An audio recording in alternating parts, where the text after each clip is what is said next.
तस्सुन से आपको अहम खबर दे रहे हैं। महकमा शिकारियात तौसा की बड़ी कार्रवाई, 2 नायाब हिरन ले जाते हुए मुलजमान को गिरफ्तार कर लिया गया।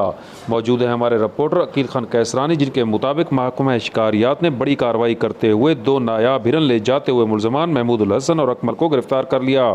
अहम खबर से आपको आगाह कर रहे हैं। महकमा शिकारियात तौसा ने कार्रवाई करते हुए 2 नायाब हिरन ले जाते हुए मुलजमान को धर लिया।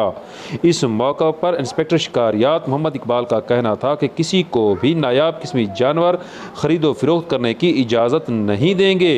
हुकूमत के विजन के मुताबिक, हुकूमत की हिदायत के मुताबिक किसी को भी ये कभी काम नहीं करने देंगे।